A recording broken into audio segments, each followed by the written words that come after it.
கலைஞர் மகளிர் உரிமை திட்டத்தில் விண்ணப்பிக்கும் பெண்களுக்கு தேவையான தகுதிகள் மற்றும் சில முக்கிய வழிகாட்டுதல்களை தமிழக அரசு வெளியிட்டிருக்கிறது. இதில் சில முக்கிய விதிமுறைகள் மற்றும் தகுதிகள் உள்ளன. இந்த திட்டத்தில் விண்ணப்பிப்பதற்காக தகுதிகள் மற்றும் அவற்றின் முக்கிய அம்சங்கள் பற்றி பேசுவது மிகவும் முக்கியம்.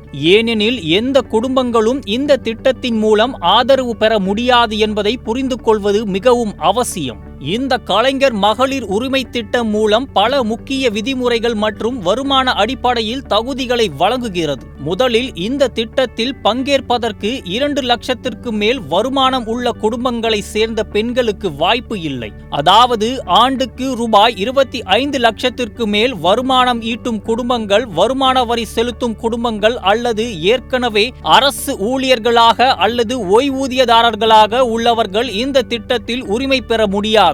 இந்த திட்டத்தில் விதிவிலக்குகள் உள்ளன. அதாவது மாற்றுத்திறனாளிகள் அல்லது பராமரிப்பு உதவித்தொகை பெறும் மாற்றுத்திறனாளிகளின் குடும்பங்கள் இந்த திட்டத்துக்கு தகுதியானவர்கள். குறிப்பாக கடுமையான மாற்றுத்திறன்களுடன் கூடியவர்கள், முதுகு தண்டுவடம், தசை சிதைவு போன்ற நோய்களுடன் வாழ்க்கையை நடத்துவோர் மற்றும் பராமரிப்பு உதவித்தொகை பெறும் குடும்பங்கள் இந்த திட்டத்தில் சேரலாம்.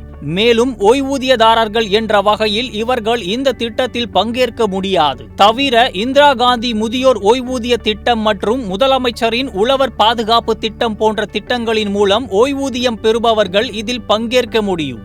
இந்த திட்டத்தின் முக்கியமான விஷயம், உரிமையை பெற்றுக்கொள்ளும் பெண்கள் தங்களின் வாழ்க்கை முறையை மேம்படுத்த உதவி பெறுவார்கள்.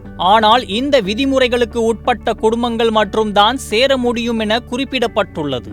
இந்த வகையில் இந்த கலைஞர் மகளிர் உரிமை திட்டம் ஒரு மிக முக்கியமான நடவடிக்கை ஆகும். அதன் மூலம் சமூகத்தின் பல குடும்பங்கள் ஆதரவு பெறுவார்கள். ஆனால் இந்த திட்டத்தின் மூலம் பயனுள்ளவர்கள் குறிப்பிட்ட நிபந்தனைகளை பூர்த்தி செய்த குடும்பங்கள் மட்டுமே.